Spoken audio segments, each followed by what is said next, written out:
Today on the Travel Insider, we'll talk about how this year was the safest one for aviation in history. Also, how despite the travel warning issued last year by the US Department of State, tourists from that country were the main market for the destinations of the Mexican Caribbean. And finally, how major airlines are embracing a new trend called Bring Your Own Device. Let's go to the information. –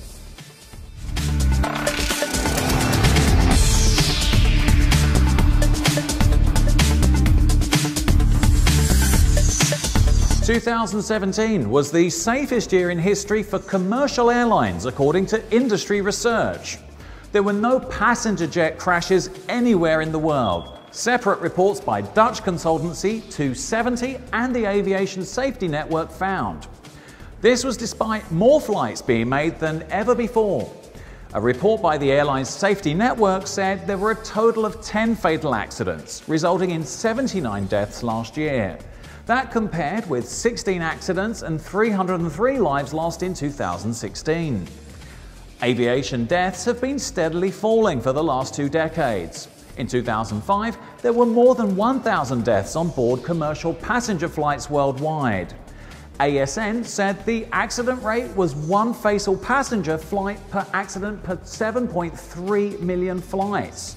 Now, for a great deal thanks to the continuing safety-driven efforts by international aviation organizations such as ICAO, IATA, Flight Safety Foundation, and the aviation industry, Dutch consultancy 2seventy estimated that there was now 1 fatal accident for every 16 million flights. But 2seventy warned that despite high safety levels on passenger planes, the extraordinarily low accident rate must be seen as good fortune, since there are still very large risks for civil aviation.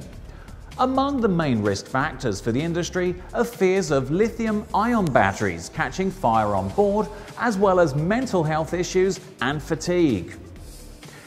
In other news, despite the travel warning issued last year by the US State Department, tourists from that country were the main market for the destinations of the Mexican Caribbean.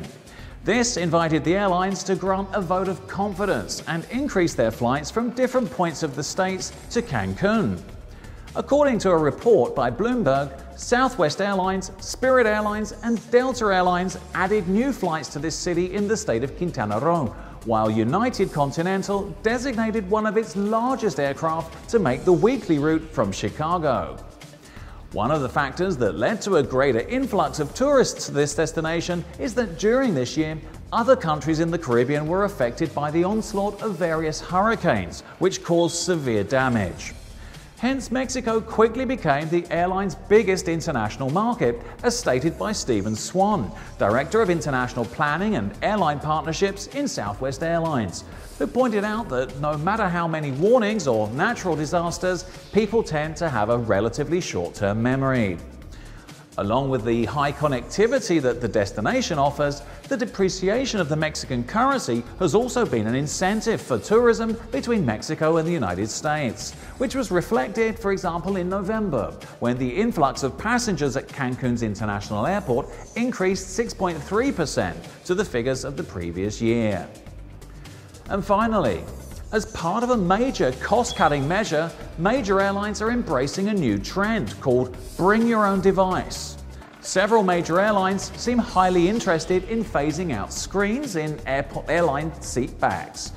The shift comes as passengers increasingly favor personal devices like laptops, phones, and tablets over seat back screens. While this shift may be cost-effective for airlines, some travelers still prefer seat-back screens to using personal devices because they take up less space and don't threaten to drain their devices' batteries.